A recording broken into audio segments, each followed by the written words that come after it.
¿Cómo impacta el consumo de alcohol a un cerebro en desarrollo? En este vídeo nos vamos a centrar más en la adolescencia, pero seguramente hagamos otro porque tenemos evidencias sólidas de que el alcohol causa malformaciones o alteraciones en el desarrollo del feto durante el embarazo. El alcohol es un teratógeno y los teratógenos son sustancias, agentes o factores que pueden atravesar la barrera hematoencefálica del cerebro, que es una estructura que nos protege de toxinas y patógenos porque limita el transporte de sustancias potencialmente dañinas de la sangre al cerebro. Pero cuando dichas sustancias atraviesan esa barrera, pueden causar un daño en el sistema nervioso central. No solo actúa como una barrera física, sino que también tiene un papel inmunológico y metabólico. Otros teratógenos conocidos serían algunos medicamentos, drogas, mercurio, exposición a altos niveles de radiación, sustancias químicas industriales, infecciones, etc. Por tanto, es de sobra conocido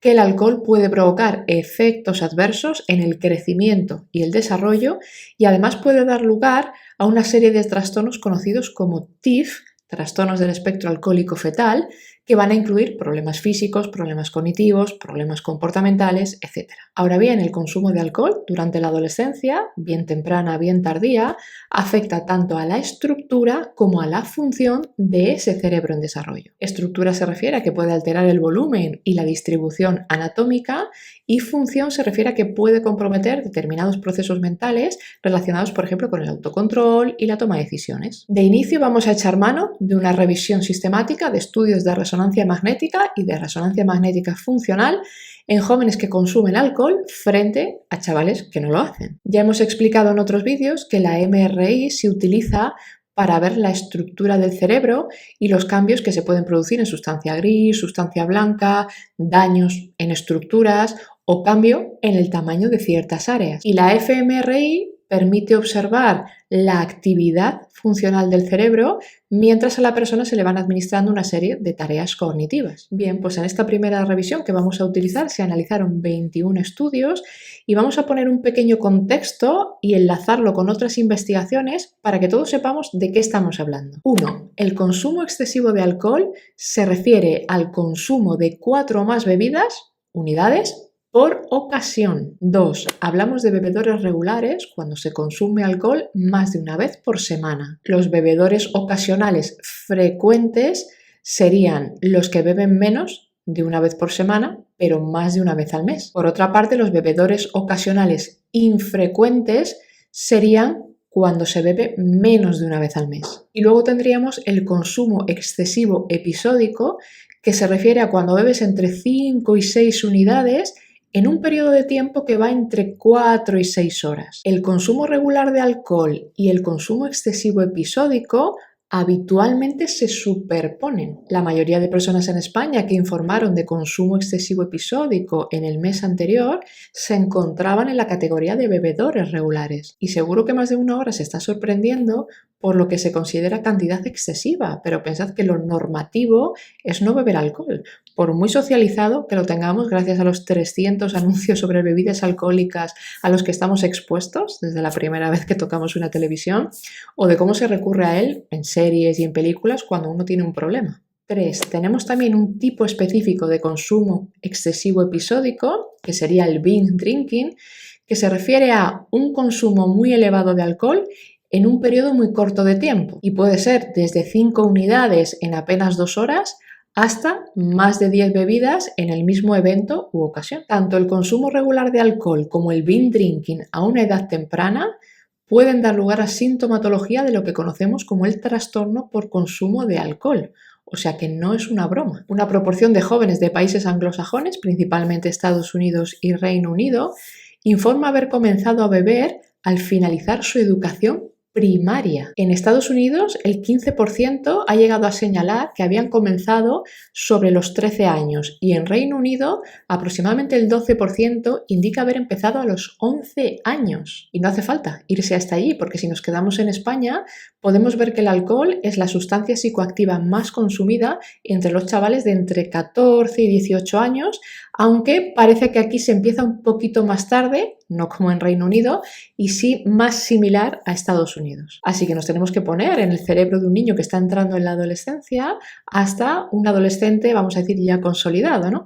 Tanto a nivel estructural como funcional. Y hacernos la pregunta de cómo el consumo de alcohol afecta a esos cerebros que aún se están desarrollando. Tened en cuenta que durante estas etapas el uso y abuso de alcohol tiene una mayor neurotoxicidad, precisamente por esos cambios neurobiológicos que se están produciendo en la corteza prefrontal, ¿no? Y su desarrollo, en la poda neural, en el sistema dopaminérgico, etc. Recordemos también que los estudios señalan que el cerebro continúa desarrollándose hasta los 20 y muchos, casi 30 años. Por eso es muy importante ser conscientes de lo que le damos a nuestro cerebro durante todo ese tiempo. Si nos vamos a esos estudios empíricos que analizan cerebros de adolescentes entre 12 y 19 años, lo que vemos es que se compara el volumen del tejido cerebral, es decir, la cantidad total de masa cerebral entre jóvenes consumidores de alcohol frente a no consumidores. Y lo que se ha observado es que los jóvenes que beben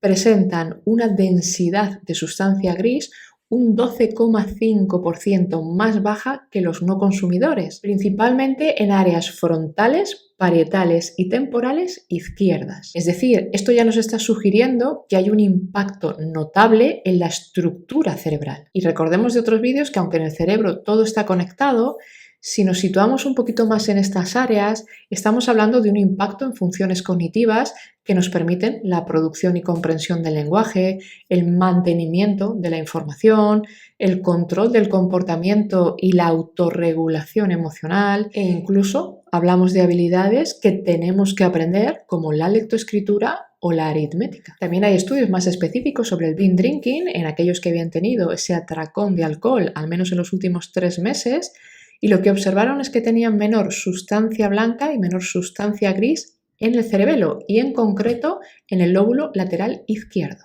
Recuerdo aquí que sustancia blanca nos habla de las conexiones entre diferentes áreas y la sustancia gris se refiere a cómo se procesa y cómo se organiza la información en nuestro cerebro. Hoy día sabemos que el cerebelo se encarga, además de lo que conoce la mayoría de personas, ¿no? Que es esa coordinación motora y el equilibrio, algo que nos da problemas visibles cuando ingerimos cierta cantidad de alcohol, interviene también en nuestra capacidad para estimar y gestionar el tiempo, en el aprendizaje de secuencias motoras y en su planificación, en los tiempos de reacción, en la regulación emocional por su conexión con otras áreas, en la función visoespacial y en la articulación, fluidez verbal, comprensión del lenguaje, etc. En los estudios longitudinales que tenemos, de momento con muestras pequeñas, nos dicen que cuando uno se inicia en el alcohol, no lo hace ni con poca cantidad ni con poca frecuencia, sino que lo habitual es pasar de no lo he hecho nunca a voy a empezar a beber todos los fines de semana con mis amigos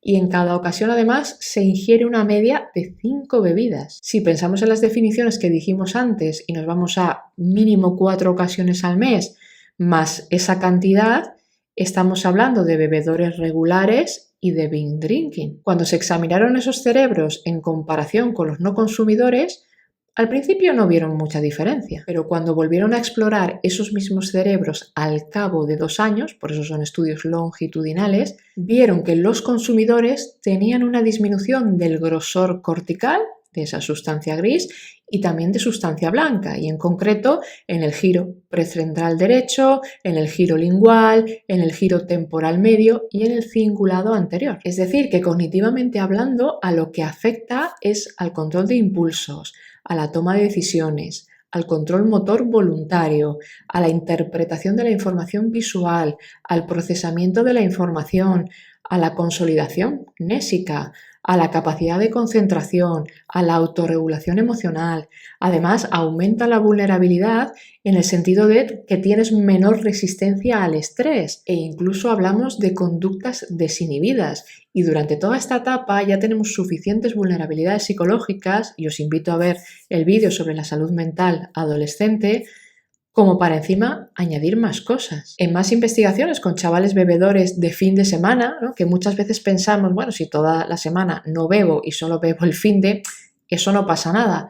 Pues sí que pasa. Lo que vieron es que el hipocampo izquierdo era significativamente más pequeño que el de aquellos que no consumían. Es decir, estamos hablando específicamente del procesamiento y almacenamiento de nueva información con un carácter verbal, esa consolidación y recuperación de conversaciones, de nombres, de historias, ¿no? Detalles más verbales dentro del recuerdo de experiencias pasadas. Una cosa muy curiosa es que el efecto del alcohol en las mujeres no está tan claro. Hay estudios que sí que señalan un volumen más pequeño en la corteza prefrontal y en sustancia blanca, pero hay otros en el que han observado un engrosamiento cortical y en concreto en el tálamo y en el putamen, al contrario de lo que sucede, ¿no?, con ese adelgazamiento cortical en varones. Y esto nos lleva a preguntarnos, ¿podría ser el reflejo de una respuesta adaptativa? Y ya hablamos en otro vídeo sobre lo que llaman la teoría del factor protector femenino. ¿O podría ser que estas áreas estuviesen compensando de alguna manera el daño que se produce en otras partes del cerebro? El tálamo es una estructura que actúa como relevo de la información sensorial y tiene un papel en la regulación de la atención y del estado de alerta. Y ya hemos comentado, y mirad el vídeo del estrés y de la activación fisiológica, que cuando tú estás en un estado de alerta constante, ¿no?, como en un estado de hipervigilancia, eso nos puede llevar a un trastorno de ansiedad. Y el putamen, que forma parte del sistema de ganglios basales, ¿no?, estructuras subcorticales, está implicado en el control de movimiento y en la formación de hábitos. Claro, todo esto nos hace pensar que los cambios estructurales relacionados con el uso de alcohol, que están interfiriendo, ¿no?, de alguna manera con el desarrollo de esas áreas, podría influir en la forma en que se procesan las emociones y se regulan los comportamientos, especialmente en aquellos relacionados, por ejemplo, con el refuerzo y la recompensa. A largo plazo, esto puede afectar a la hora de evaluar riesgos y beneficios, lo que nos puede llevar también muchas veces a tomar decisiones impulsivas o a patrones de comportamientos de riesgo en una búsqueda excesiva de sensaciones o el consumo de sustancias. Y no solo eso, porque en cuanto a las relaciones interpersonales, si se afecta la regulación emocional y esa búsqueda de recompensas, esto puede llevar a tener problemas para mantener relaciones sanas, saludables, satisfactorias, lo que puede dar lugar a periodos de aislamiento o también a comportamientos de dependencia emocional.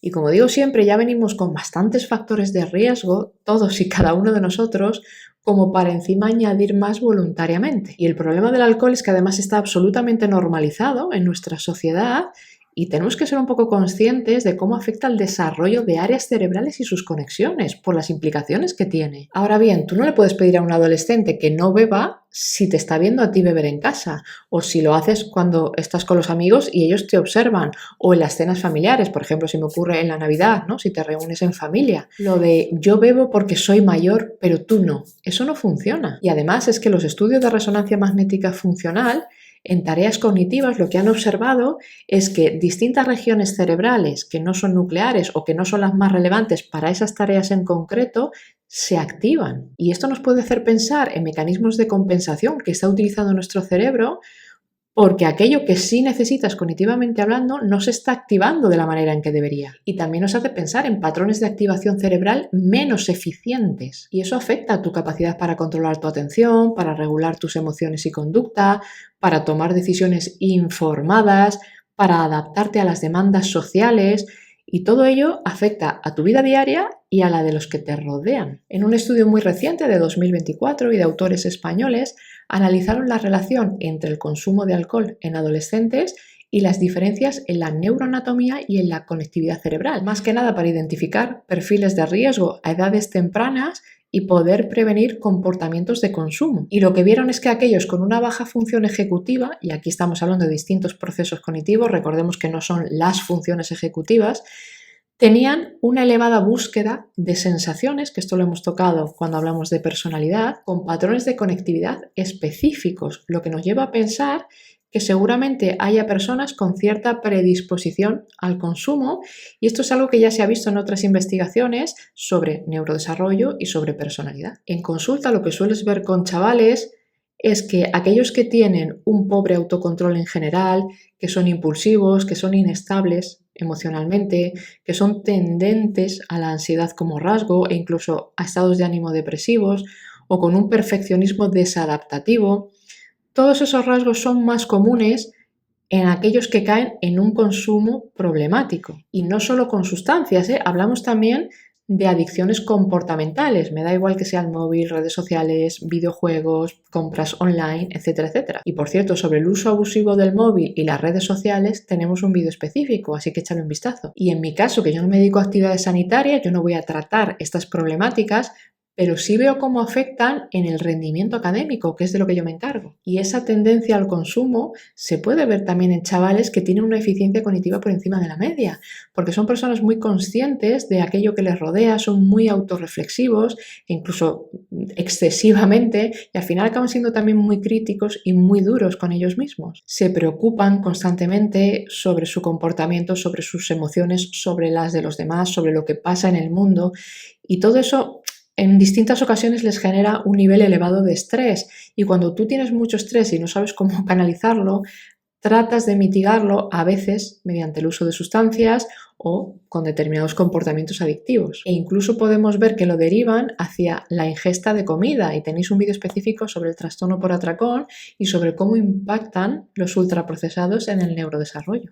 Al final, yo siempre digo que el cerebro es uno, y una vez que más o menos lo entiendes, comprendes muchas cosas que observas a nivel conductual. Así que formación, prevención siempre y buen modelado.